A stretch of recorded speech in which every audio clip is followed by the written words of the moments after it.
kawan-kawanku penonton film Adrenalin. Apa kabar untuk kalian semua? Semoga selalu diberi kesehatan ya Wan. Amin.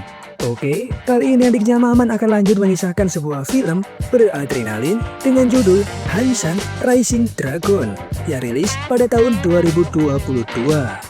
Oke, biar gak penasaran dengan bagaimana ceritanya, langsung saja nirgana kamu lemparkan kenangan bersama mantan karena film Adrenalin dimulai.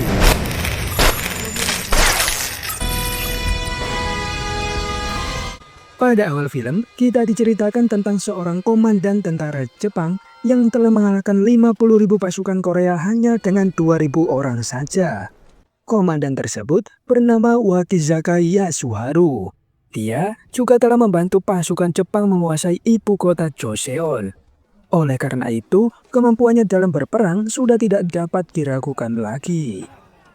Beberapa waktu kemudian, di markas pasukan Jepang yang terletak di wilayah Busanpo, Komandan Wakizaka dan para prajuritnya tengah mempersiapkan semua keperluan perang untuk menghancurkan Angkatan Laut Korea.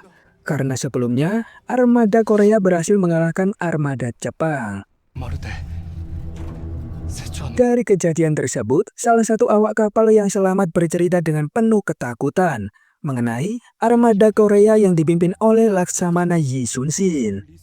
Dia juga mengatakan kalau Laksamana tersebut mempunyai Bokaisen atau monster laut, yaitu kapal tanpa awak yang berbentuk seperti penyu, dan memiliki kepala naga yang bisa mengeluarkan api. Mendengar semua itu, Komandan Wakizaka lalu menyuruh anak buahnya untuk menghabisi para awak kapal yang selamat tersebut. Karena menurutnya, ketakutan yang mereka alami bisa menyebar kepada awak kapal yang lainnya.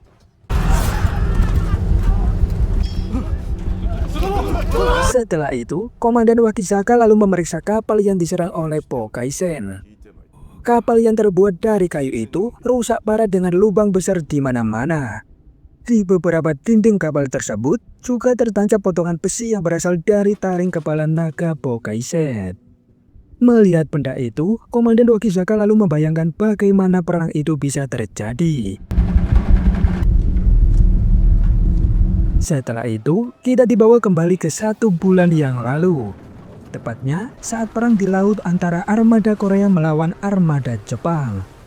Di mana pada saat itu, Bokaisen atau kapal penyu berhasil menabrak kapal Jepang dengan kepala naganya. Namun, kepala naga itu nyangkut di kapal Jepang dan membuat Bokaisen tidak bisa bergerak. Kapten kapal Bokaisen yang bernama Nah Dae-yong memerintahkan anak buahnya untuk menyiapkan meriam yang ada di mulut naga. Beberapa saat kemudian, api pun mulai menyembur dari mulut naga tersebut dan menghancurkan kapal-kapal Jepang.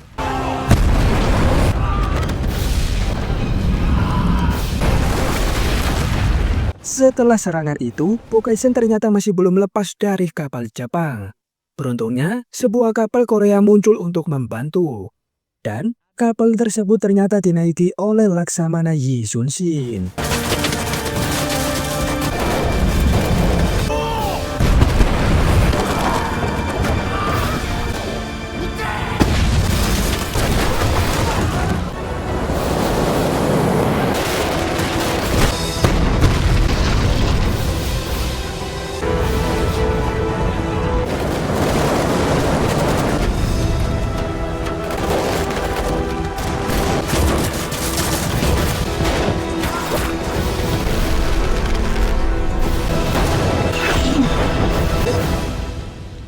Beberapa waktu kemudian, pada tanggal 13 April tahun 1592, Busanpo diserang oleh penjajah Jepang. Mereka lalu mengambil alih benteng Busan dan kemudian menguasai ibu kota Joseon dalam waktu 20 hari saja. Hal itu sontak membuat Raja Senjo melarikan diri ke utara Pyongyang. Sementara itu, 50.000 pasukan kerajaan Joseon berkumpul di Gunung Gyeongsang untuk merebut kembali ibu kota Joseon. Namun, pada tanggal 5 Juni tahun 1592, Komandan Wakizaka menyergap mereka hanya dengan 2.000 pasukan saja dan berhasil menghancurkan 50.000 pasukan Joseon tersebut.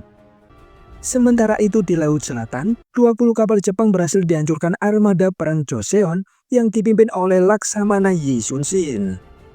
Dalam pertempuran di laut itu, Yi Sun-shin berhasil mengalahkan pasukan Jepang, meskipun dirinya sendiri harus terkena luka tembak.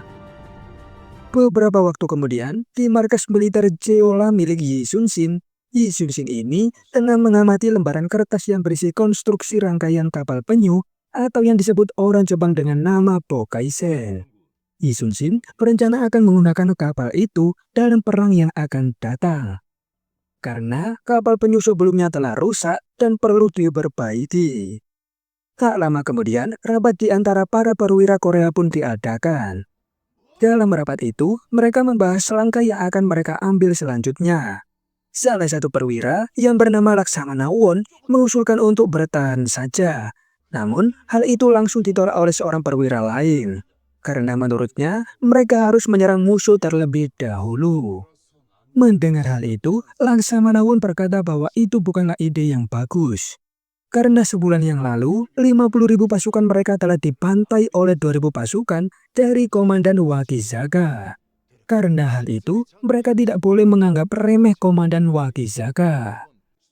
Laksamana Won tetap pada pendiriannya untuk bertahan, karena menurutnya jika kekuatan mereka disatukan, maka markas ini akan menjadi salah satu markas militer terkuat yang tersisa.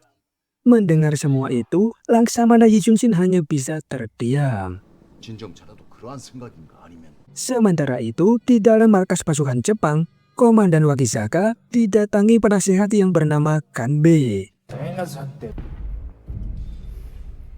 Pada saat itu, Wakizaka menceritakan bagaimana dia bisa mengalahkan 50.000 pasukan hanya dengan 2.000 pasukan saja. Wakizaka juga berambisi untuk segera menghancurkan pasukan Yi Sun-shin yang berada di markas militer Jeolla. Karena menurutnya, jika dia berhasil mengalahkan Yi Sun-shin, maka misi penaklukan Korea akan selesai. Mendengar hal itu, penasihat Kanbe menyarankan Wakizaka untuk tidak berperan sendirian. Oleh karena itu, Wakizaka lalu meminta penasihat Kanbe mengirim Jenderal Kato untuk membantunya berperang melawan Yi Sun-shin. Sementara itu di kalangan kapal markas Jeolla, Kapten Nadayong mengusulkan kepada Yi Sun-shin untuk membuang kepala naga yang ada di depan kapal penyu. Hal itu bertujuan untuk menghindari kepala naga yang nyangkut seperti dalam peperangan sebelumnya. Namun, menurut Yi Sun-shin kapal penyu tanpa kepala naga akan terasa aneh. Karena kepala itu berfungsi untuk menyimpan meriam yang bisa menembak musuh. Beberapa waktu kemudian, saat Nadayong sedang sendirian dan memikirkan bagaimana cara menghilangkan kepala naga, tiba-tiba saja temannya yang bernama Lee Bongsu masuk membawa baskom yang berisikan penyu. Pada saat itu, Bongsu datang dengan niat untuk memberikan Nadayong seekor penyu agar dia tidak merasa kesepian. Dan di saat itulah, Nadayong memperhatikan bagaimana kepala penyu itu bisa keluar masuk ke dalam cangkang. Di tempat lain, Yi Sun-shin tengah duduk sendirian sambil mengingat perkataan Laksamana Won mengenai strategi Wakizaka saat mengalahkan 50 prajurit Korea hanya dengan 2.000 orang saja. Wakizaka sengaja memancing prajurit Korea untuk pergi menuju Gunung Gyeongsang dan membuat mereka lelah. Begitu pertahanan mereka melemah, Wakizaka pun langsung melancarkan serangan dan mengalahkan 50.000 prajurit Korea hanya dengan 2.000 prajurit yang dia bawa. Di tengah-tengah kesendiriannya itu, anak buah Yi Sun-shin tiba-tiba datang dengan membawa kertas surat dari Raja Korea. Melihat surat itu, Yi Sun-shin pun segera memanggil beberapa anak buahnya. Ternyata, surat itu berisi pesan jika Raja telah meninggalkan benteng Pyongyang dan berangkat menuju perbatasan barat laut di kerajaan Ming China. Karena Raja ingin mencari perlindungan di sana. Mengetahui hal itu, para komandan perang pun jelas terkejut. Karena hal itu bisa meruntuhkan mental rakyat Korea dan mengancam nasib kerajaan Joseon. Para komandan itu jelas menjadi sangat marah. Namun, tidak ada yang bisa mereka lakukan. Pilihan mereka saat ini hanya ada dua, yaitu bertahan sampai mati atau menyerang musuh terlebih dahulu. Sementara itu di dalam markas Jepang, Wakizaka tengah melakukan rapat dengan ketiga orang kepercayaannya. Di tempat itu juga ada seorang wanita penghibur kepercayaan Wakizaka yang bernama Jong Borong. Mereka lalu mendiskusikan informasi yang didapat dari tahanan pasukan Joseon. Tak lupa, mereka juga menganalisa kapal perang Joseon yang memiliki cara isi ulang meriam yang cukup aneh, yaitu dengan cara memutar kapal dan menembak dari sisi kapal yang lain. Menurut salah satu anak buah Wakizaka, mereka harus menyerang armada laut Yisunsin terlebih dahulu dan menghancurkan kapal penyu atau Bokaisen. Wakizaka lalu menyuruh sepupunya yang bernama Sahe untuk memata-matai Yisunsin yang ada di markas militer Jeolla dan mencari tahu tentang Bokaisen serta rencana perang Yisunsin. Pada keesokan harinya, Wakizaka lalu berencana meminta bantuan dari Jenderal Kobayakawa untuk menyerang markas Yisunsin dari jalur darat. Hal ini tentu saja ditentang oleh anak buah Wakizaka, karena menurutnya mereka bisa mengalahkan Yisunsin tanpa bantuan siapapun. Namun, Wakizaka lalu berkata jika mereka tidak boleh menganggap remeh seorang Yisunsin, karena pasukan mereka pernah dikalahkan pasukan yang dipimpin olehnya. Sementara itu di markas militer Jeolla, untuk mendapatkan informasi mengenai prajurit Jepang, Yisunsin menggali informasi dari tahanan yang dia tangkap dari pertempuran laut sebelumnya. Pada saat itu, tiba-tiba seorang tahanan tertawa dengan sangat keras. Orang itu bernama Junsa, dan dialah yang menembak bahu kiri Yisunsin. Saat itu, Junsa berkata kalau tentara Jepang saat ini sedang berkumpul dalam jumlah besar di markas militer Busanpo untuk segera memusnahkan kerajaan Joseon dan selanjutnya kerajaan Ming China. Mendengar hal itu, Yisunsin pun menjadi penasaran mengapa Junsa memberitahukan informasi itu kepadanya. Mereka berdua pun kemudian berbicara empat mata. Junsa lalu bertanya kenapa Yisunsin masih saja bertahan. Yisunsin lalu menjawab jika dia dan semua pasukannya akan melakukan apa saja untuk menyingkirkan para penjajah dari negeri ini. Mendengar hal itu, Junsa pun kagum dengan Yisunsin karena dia mau maju untuk melindungi prajuritnya. Hal tersebut tidak pernah dilakukan oleh komandan perang Junsa sebelumnya.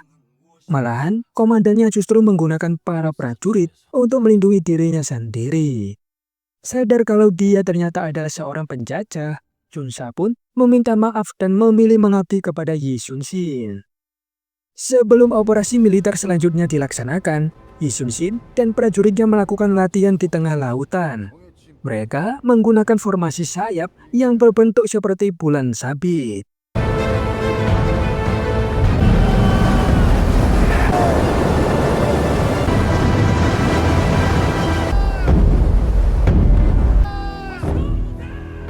Sementara itu di atas bukit, Sahe mencatat apa yang dia lihat untuk dilaporkan kepada Wakizaka. Namun, dalam latihan itu Sahe tidak melihat adanya kapal penyu. Sahe pun menduga pasti ada masalah dengan kapal penyu milik Yisunsin. Oleh karena itu, Sahe dan komplotannya pun kemudian memutuskan untuk pergi ke markas Yisunsin. Pada malam harinya, Sahe menuju sel tahanan untuk melepaskan para tahanan Jepang. Begitu perhatian penjaga teralihkan, Sahe menuju ruangan yang terdapat lembaran kertas berisi konstruksi kapal penyu. Dia lalu mengambil semua kertas tersebut. Sahe lalu melihat salah satu kertas yang ditempelkan di dinding. Namun, belum sempat mengambil kertas itu, Sahe diserang oleh salah satu prajurit.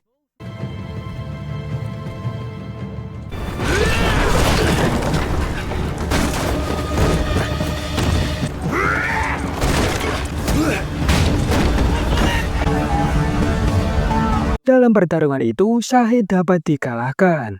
Namun, saat dia akan dihabisi, tiba-tiba saja ada yang datang menolongnya. Orang itu ternyata adalah Junsa, dan mereka berdua pun kabur bersama. Pada keesokan harinya, Laksamana Yisunsin kembali ke markas dengan terburu-buru. Yisunsin lalu melihat salah satu kapal penyu yang terbakar. Salah satu prajurit lalu melapor jika kapal penyu itu tidak mengalami kerusakan yang parah. Namun, pihak musuh berhasil mencuri rancangan konstruksi kapal penyu mereka. Mendengar hal itu, Yi Sun-shin pun bergegas menuju galangan kapal untuk bertemu dengan Kapten Na Dae-yong yang sedang membuat kapal penyu baru. Yi Sun-shin lalu memberitahu Na Dae-yong jika mereka harus segera berperang. Namun, Yi Sun-shin ragu kalau kapal penyu baru itu akan selesai tepat waktu. Yi Sun-shin juga memberitahu jika mata-mata Wakizaka telah mengambil rencana konstruksi kapal penyu Na Dae-yong. Wakizaka pasti akan tahu kelemahan kapal penyu mereka begitu melihat konstruksi tersebut. Na Dae-yong pun lalu menenangkan Yi Sun-shin dengan mengatakan jika kapal penyu ini akan segera selesai.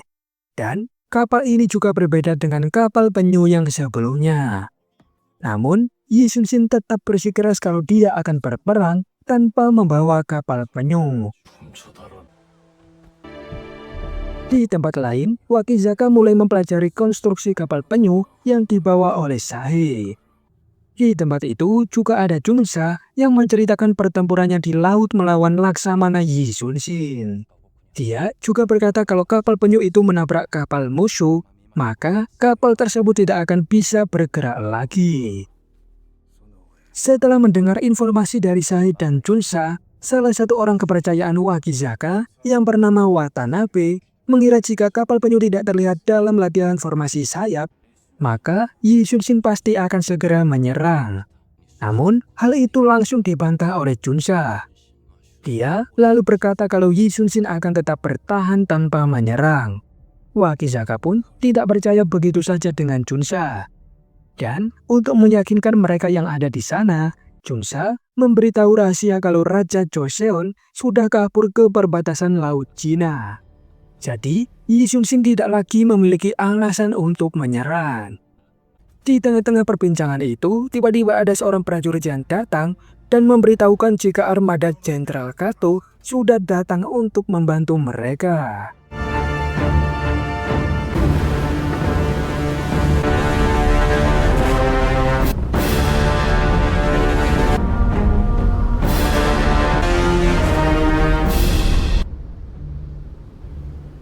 Beberapa saat kemudian, mata-mata Yi Sun-shin yang bernama Lim Chun-yong melaporkan bahwa armada Wakizaka mempunyai 30 kapal besar dan 70 kapal sedang. Ditambah lagi, armada Jenderal Kato yang saat ini baru datang, yaitu 20 kapal besar dan 20 kapal kecil. Jadi, total armada barang Wakizaka saat ini adalah 140 kapal. Chun-yong juga mengatakan jika kapal yang dinaiki oleh Jenderal Kato dilapisi dengan besi. Dan dengan banyaknya pasukan yang dimiliki oleh Wakizaka sekarang, para komandan Korea itu pun berpendapat jika Wakizaka pasti akan menyerang dua markas militer yang tersisa, yaitu Benteng Jeonju dan Angkatan Laut Jeolla. Oleh karena itu, Laksamana Won pun mengusulkan untuk membagi pasukan mereka menjadi dua bagian. Satu untuk menjaga benteng Jeonju dan satu lagi untuk menjaga markas Jeolla. Namun, hal itu langsung ditentang oleh beberapa komandan, sehingga membuat suasana menjadi memanas. Yi Sun-shin lalu menghentikan perdebatan itu. Dia juga berkata kalau besok tengah malam, mereka akan menyerang Wakizaka terlebih dahulu.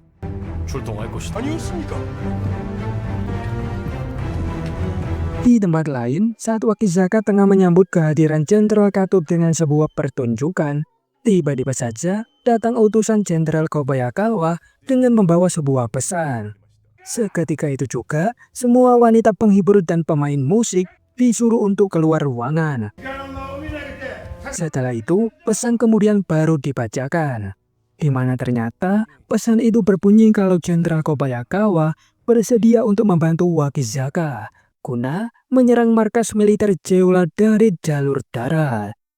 Wakizaka lalu memberitahu utusan itu kalau mereka akan mulai bergerak besok malam. Mendengar hal itu, Jenderal Kato pun terkejut dan membuat suasana di ruangan itu menjadi memanas. Karena seharusnya Wakizaka meminta pendapatnya terlebih dahulu sebelum mengambil tindakan. Wakizaka lalu mengatakan jika penasihat Kanbei ingin mereka bersatu dalam perang kali ini, agar bisa menguasai kerajaan Joseon sepenuhnya. Saat tengah malam tiba, Chung Porung atau wanita penghibur kepercayaan Wakizaka ini mendatangi tempat pertemuan tadi. Porung lalu menyuruh seseorang keluar dari balik tirai. Dan ternyata orang itu adalah Junyong, si mata-mata Yi Sun-shin. Ternyata sepanjang pertemuan tadi, Junyong telah bersembunyi di tempat itu. Dia lalu mengajak Porung pergi dan menyampaikan informasi yang barusan dia dengar kepada Yi Sun-shin. Namun tak disangka, ternyata mereka sudah dikepung oleh Sahid dari pintu depan dan Wakizaka dari pintu belakang.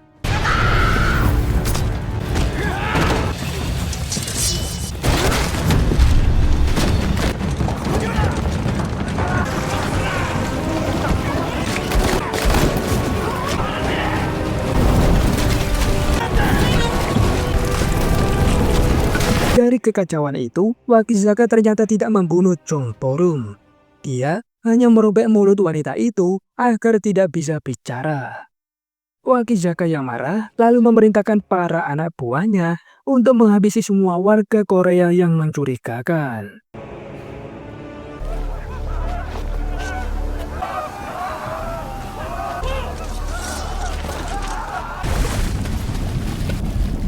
Tak hanya itu, Wakizaka juga menyerang anak buah Jenderal Kato yang saat itu sedang beristirahat. Mereka lalu menangkap Jenderal Kato dan memintanya untuk menyerahkan semua kapal yang dia bawa, jika dia masih ingin tetap hidup.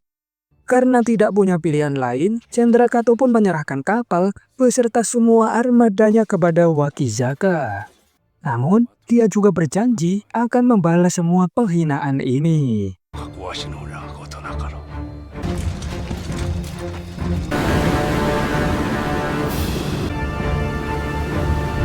Di tempat lain, Yi Sun-shin mulai mengerahkan armada lautnya. Setelah beberapa saat, mereka pun sampai dan singgah di pelabuhan Dangpo. Sementara di sisi lain, Wakizaka juga memimpin pasukannya untuk mulai mengarungi lautan. Dalam sebuah ruangan, Wakizaka bersama ketiga orang kepercayaannya membaca surat dari penasihat Kanbei. Di dalam surat itu tertulis jika Wakizaka akan mendapat hadiah yang sangat besar jika dia berhasil menguasai kerajaan Joseon sepenuhnya. Penasihat Kanbei juga memberi Wakizaka kipas emas sebagai pengingat akan janjinya. Wakizaka dengan penuh percaya diri berkata kepada rekan-rekannya jika dia pasti bisa menguasai Joseon dan menyusul divisi pertama dan kedua pasukan Jepang yang sudah terlebih dahulu berhasil sampai di kerajaan Ming China. Di tempat lain, Chunsa diam-diam membebaskan Porem yang terlihat sudah mulai membaik. Porem disuruh untuk memberikan informasi kepada Yi Sun-shin tentang rencana Wakizaka yang akan menyerang markas militer Jeolla dari laut dan juga darat.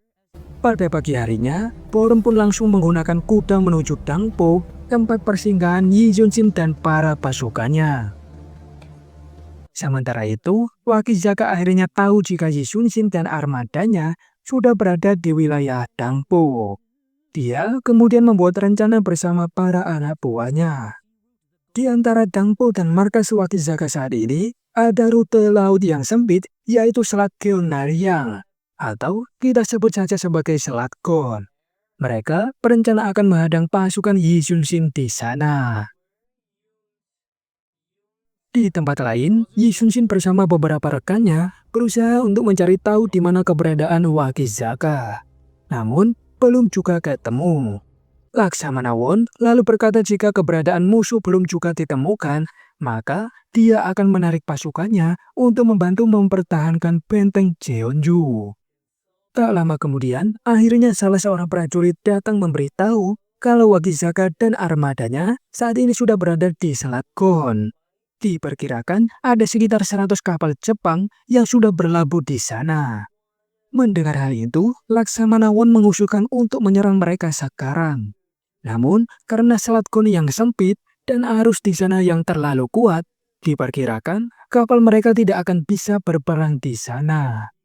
Yi Sun-shin pun berniat untuk memancing armada Jepang keluar ke Laut Hansan. Akan tetapi, laki-laki Laksamana Won menentang rencana Yi Sun-shin. Menurutnya, akan lebih mudah menyerang musuh ketika mereka sedang berlabuh. Kemudian, karena kekeh ingin menyerang sekarang, Yi Sun-shin lalu meminta Laksamana Won untuk memancing kapal musuh ke laut lepas. Namun, karena tahu jika Wakizaka tidak akan mudah terpancing, Laksamana Won pun menolak hal itu. Karena menurutnya, rencana tersebut seperti halnya misi untuk bunuh diri. Akhirnya, komandan yang sudah tua bernama Komandan Eo menawarkan diri untuk memancing musuh. Pada siang harinya, saat Yi Sun-shin akan membuat rancangan formasi sayap, tiba-tiba saja salah satu anak buahnya datang dan menyampaikan pesan rahasia dari Chunsa. Pesan itu berisi bahwa pasukan Kobayakawa tidak bergerak menuju benteng Jeonju, melainkan sedang bergerak menuju markas militer Jeolla. Jepang berniat akan menyerang Yi Sun-shin dari laut dan darat secara bersamaan. Di tempat lain, terlihat ribuan pasukan Kobayakawa bergerak menuju markas militer Jeolla. Chunsa yang melihat hal itu tiba-tiba diserang oleh seseorang yang ternyata adalah prajurit Korea. Para prajurit itu tengah membangun barikade di tebing dengan dipimpin oleh seseorang yang bernama Huang Ba. Tujuannya adalah untuk menghalangi pasukan Jepang sampai di markas militer Jeolla. Karena mereka tahu jika pasukan Jepang pasti akan melewati tebing ini. Melihat Chunsa yang terikat, Huang Bak lalu melepaskan ikatannya. Karena dia tahu jika Chunsa ada di pihak mereka.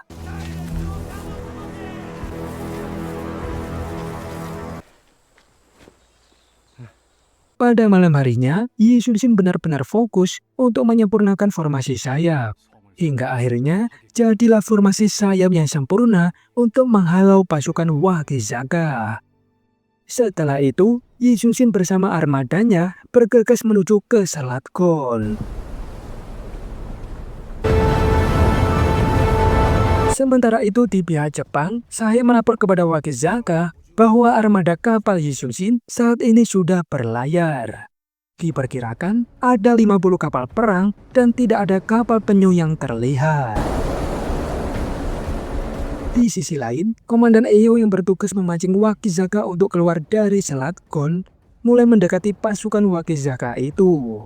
Komandan Eo memimpin 3 kapal untuk menjalankan misi tersebut. Karena kabut yang sangat tebal, jarak pandang pasukan Wakizaka pun menjadi terbatas. Oleh karena itu, mereka pun tidak tahu berapa jumlah kapal musuh yang saat ini mulai mendekat. Di sayap kiri pasukan Wakizaka dipimpin oleh seseorang yang bernama Manabe. Sementara di sayap kanan dipimpin oleh seseorang yang bernama Watanabe. Seorang prajurit Wakizaka lalu berteriak jika musuh sudah terlihat. Oleh karena itu, tembakan pun mulai dilayangkan.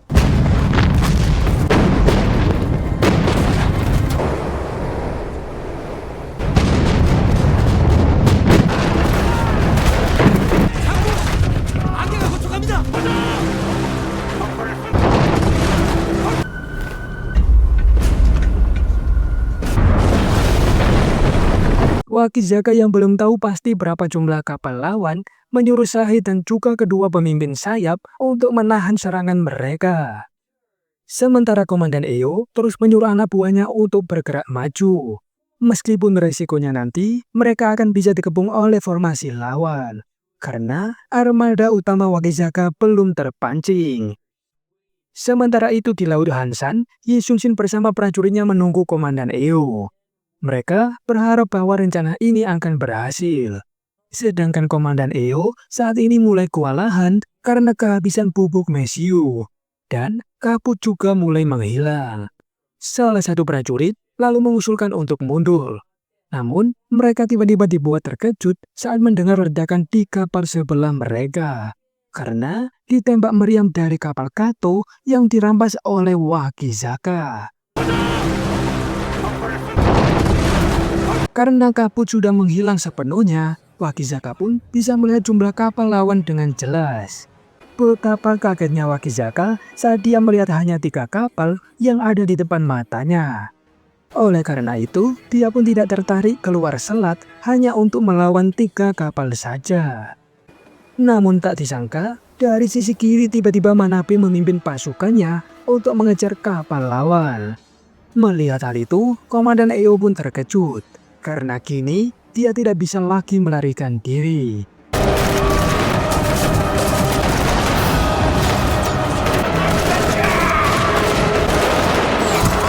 Saat Komandan Eo mulai terpojok, tiba-tiba saja datanglah bala bantuan yang langsung menyerang kapal Jepang. Dan ternyata kapal itu adalah milik Komandan Lee yang datang untuk membantu Komandan Eo. Karena hal itu, Komandan Eo pun memerintahkan para pendayung untuk mengerahkan seluruh tenaga mereka demi menjalankan kapal. Melihat hal itu, Manabe pun langsung menyuruh pasukannya untuk tetap mengejar kapal Komandan Eo. Menyaksikan hal itu, Wakizaka lalu menyuruh Sahe untuk memberi pesan kepada Manabe agar tidak melakukan pengejaran, karena mereka tidak boleh meninggalkan selat ini. Namun, Manabe ternyata tidak menghiraukan peringatan itu, dan tetap bersikeras untuk mengejar kapal musuh.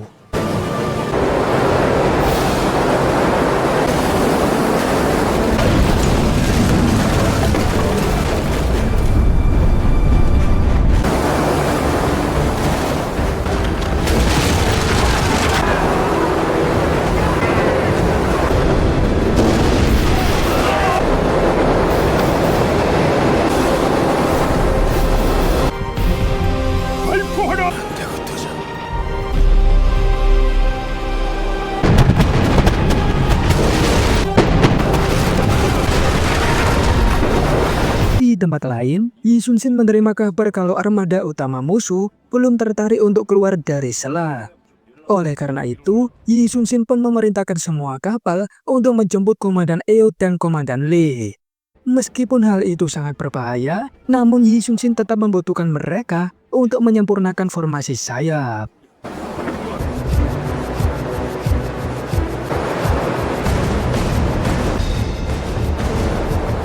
Sementara itu di tebing, pasukan Kobayakawa mulai menyerang barikade pasukan Korea untuk bergerak menuju markas Jeolla. Keadaan di tempat itu benar-benar sangat kacau balau. Ledakan di mana-mana dan banyak mayat yang bergeletakan.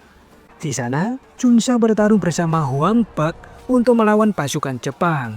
Hal itu Chunsa lakukan untuk menepati janjinya yang ingin mengabdi kepada Yi Sun-shin. Namun, karena jumlah pasukan Huang Bak tidak sepadan dengan pasukan Kobayakawa, mereka pun akhirnya mulai kewalahan.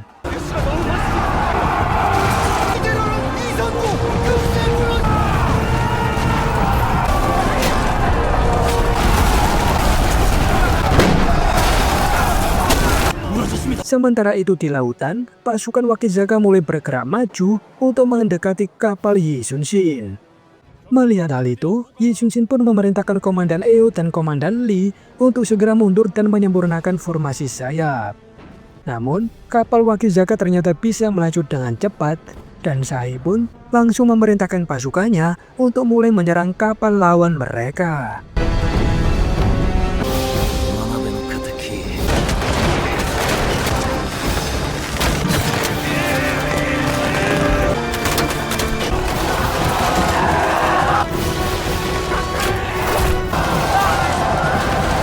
Dalam pertempuran itu, Komandan Eo terkena tembakan di bahunya. Sementara Yi Sun-shin dan pasukannya sudah mulai membentuk formasi sayap. Sedangkan Wakizaka membentuk formasi sisi ikan untuk melawan strategi dari Yi Sun-shin.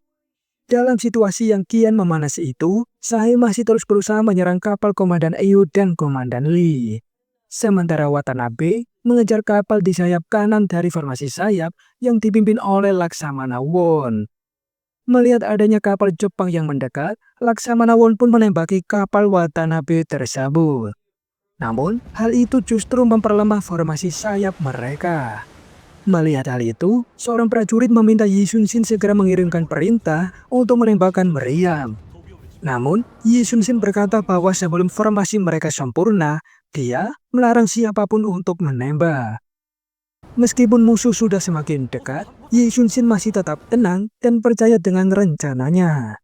Karena hal itu, Wakizaka pun merasa jika kemenangan mereka sudah dekat. Terlebih lagi, kapal Watanabe sudah semakin dekat dengan kapal Laksamana Won. Melihat hal itu, Watanabe pun mengayunkan pedangnya dan bersiap untuk berperang jarak dekat.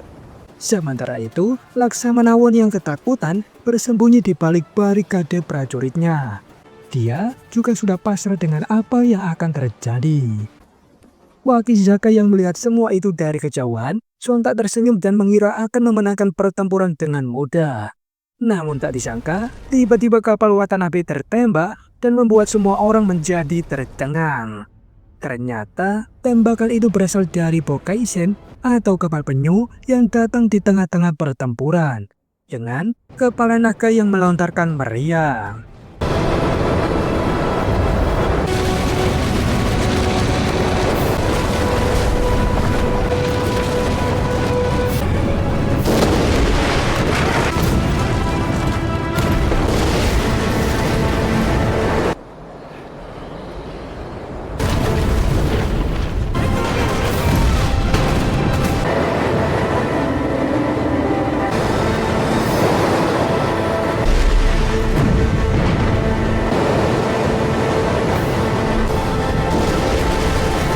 Ketiga kapal Bokaisen yang terdiri dari 2 kapal besar dan 1 kapal kecil itu datang dan langsung mengacaukan formasi lawan.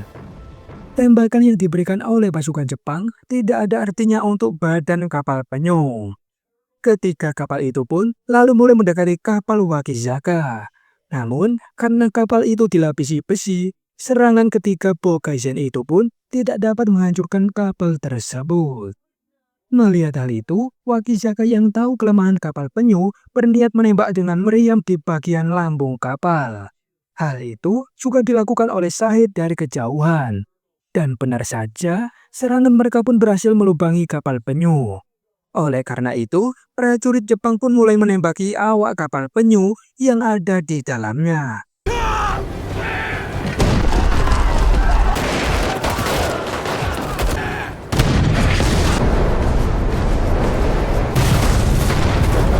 Di tengah-tengah kekacauan itu, 2 kapal penyu yang berukuran besar berhasil dihancurkan oleh armada Wakizaka. Namun, tinggal 1 kapal penyu kecil yang di dalamnya terdapat Kapten Nadayong. Kapal tersebut lalu mendekati kapal Shahid dengan kecepatan penuh. Namun, karena Shahid sudah tahu jika kapal itu akan menabrak kapal miliknya dan membuat kapal mereka tersangkut, dia pun berencana akan menghabisi awak kapal Bokaisen itu dalam pertempuran jarak dekat.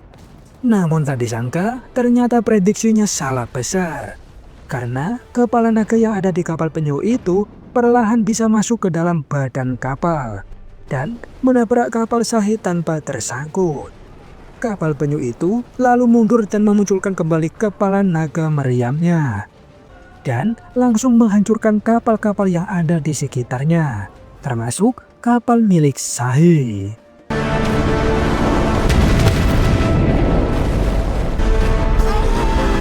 Melihat hal itu, Wakizaka pun menjadi semakin emosi. Karena melihat sepupunya yaitu Shahid saat ini telah tiada. Wakizaka lalu bergerak mendekati kapal Yi Xunshin dan membuat jarak mereka menjadi semakin dekat. Namun, Yi Xunshin masih belum memberikan perintah untuk menembak.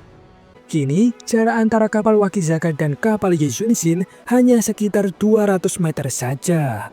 Lalu berubah menjadi 100 meter dan kemudian menjadi 50 meter. Namun, Yi Xunshin masih saja diam. Akan tetapi, saat pasukan Jepang mulai mempersiapkan tangga untuk naik ke kapal armada Korea, tiba-tiba saja Yi Xunshin pun langsung memberikan perintah kepada semua kapal untuk memutar sekuat tenaga. Sehingga membuat posisi kapal mereka sekarang menutup akses laju dari kapal Jepang. Dan inilah yang dimaksud benteng di lautan oleh Yi Xunshin. Dalam jarak sedekat itu, armada kapal Yi Xunshin pun menembak dengan kekuatan penuh dan menghancurkan kapal-kapal lawan yang ada di depan mereka. Karena tidak ada jalan keluar, kapal pasukan Jepang pun menabrak kapal musuh. dan akhirnya hancur.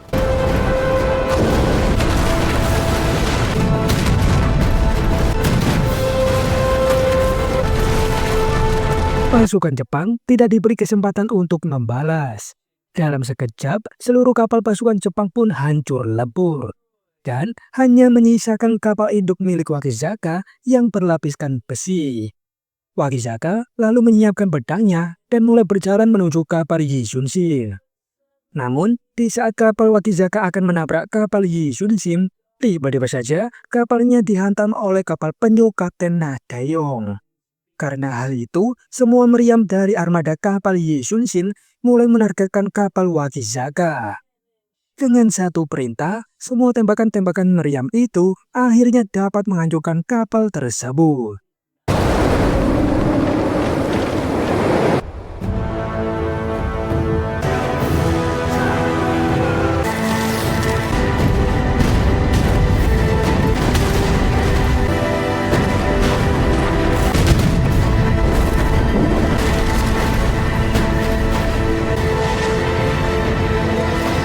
Sementara itu di darat, kabar penyerangan markas militer Jeolla membuat pasukan Korea dari wilayah lain datang untuk membantu di tebing.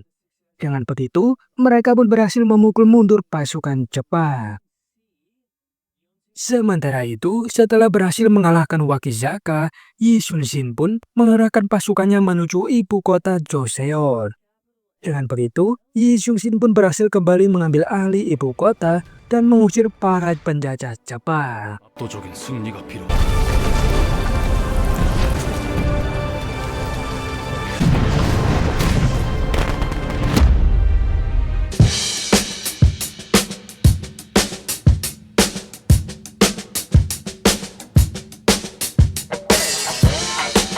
Pelajaran yang bisa kita ambil dari cerita ini adalah tetap tenang dalam menghadapi situasi yang cukup sulit, memerlukan pengalaman dan pengetahuan yang cukup luas, agar tidak sampai salah perhitungan. Akhir kata, membeli alat cukur di rumahnya Tante Maya. Untuk Mamang mau izin tidur dan sampai jumpa.